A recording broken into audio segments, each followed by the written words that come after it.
Magandang araw po. Ako po si Detective Santos at ito si SPO1 Cruz.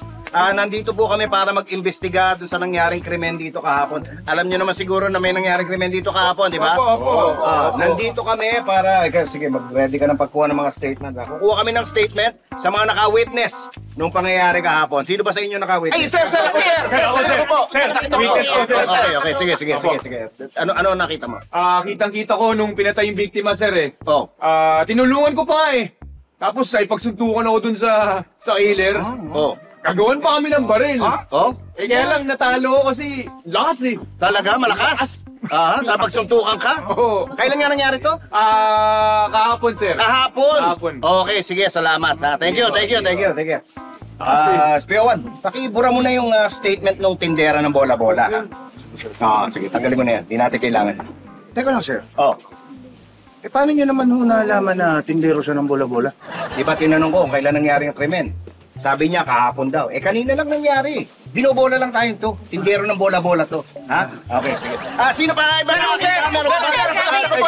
Ikaw, miss. Ano nangyari? Ganito po kasi ang mga nangyari, no, sir? Umaga, inaayos ko yung paninda ko. Tapos, may lumapis sa akin lalaki. Lalaki? Naghahanap po ng tindahan na Yossi. Okay. Tulungan ko naman siya, wala mang problema eh. Oo. Bigla po may dumating pong babae. Tapos nagkasagutan Ano sila. Oh. Kainitan sila ng sagutan talaga. Ay, hindi ko po mapigilan talaga. Opo. Lalaki, tsaka babae. Teka, ang sinasabi mo ba babae yung killer? Hindi po, mag-asawa po yung sinasabi ko. Mag-asawa na? Nalito na ako kasi naman kinakat niyo ako. Ayun. Tapos yung lola, naghahanap siya. Saan ba may ice cream? Tapos Ice kasama cream? niya apo niya, umiiyak kasi siguro nainita, naghahanap ng ice cream. Ayun, Miss, okay na. Okay na, salamat na lang ha. Hindi pa po tapos Hindi, okay na. Salamat. Okay na, sige. Pwede na kayo mag-relax ha. Okay, thank you. You're welcome. Okay, sige. Paki-strike out mo na rin yung statement ng tindera ng halo-halo. Okay, sir. Okay, sige. Teka, sir. Paano niyo naman nalaman na tindero to ng halo-halo? Hindi mananig yung kwento tungkol sa mag-asawa. Tapos sa lola, may ice cream. Nagkahalo-halo na yung kwento. Tindera ng halo-halo yan. Okay? Sige, may ganap pa tayo. Meron pa bang Sir, nakita ko po, sir. Miss, ikaw muna. Alam ko po, nakita ko po yung krimen. Nakita mo yung krimen? Yes po, yes. Ano nangyari? Ito po.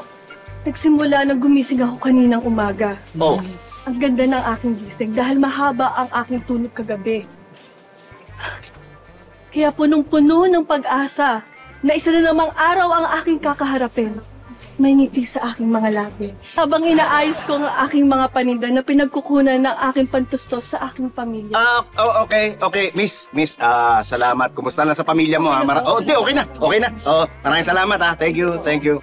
Strike out mo na rin itong statement nitong tindera ng palabok. Okay, sir. Sige. Tatanong mo na naman kung paano ko nalaman na tindera ng palabok to. Hindi ba narinig yung kwento? Ay, dumiretso doon sa kwento mismo eh. Dami pang palabok. Kaya tindera ng palabok to. Okay, sige. Sino ba? Sir, nakita ko. Ikaw. Sir, grabe yung krimen, sir. Nagkalat yung mga laman loob. Nagtalsikan yung mga dugo. Tapos grabe, sir. Tapos, ay naku po, grabe din po ba? Okay. Sige. Salamat. Balik ka na. Hindi, balik ka na sa pwesto mo. Balik ka na. Sige. Tanggalin mo na rin yung statement ng tindero ng dinuguan, ha? Teka. Kaya sa tindero ng dinuguan dahil masyadong madugo yung kwento niya, sir, no? Mismo. Diba, natututo ka na. Okay. Meron pa bang magbibigay ng statement? Ha? Wala na? Okay. Sige. Palagay ko, alam ko na kung sino ang killer. Eto. Dali sa presinto to. Sir? Ha? Sir, sinasabi ko. Saglit lang po, wala akong kinalaman sa bata. Yan, sir. Anong wala? Lahat ng nagtitinda dito may kwento. Tindero ka dito, di ba? Opo. Ba't di ka kumikibo? Sir, wala akong may kukwento eh. Bakit nga? Ubus po yung tinda ko eh.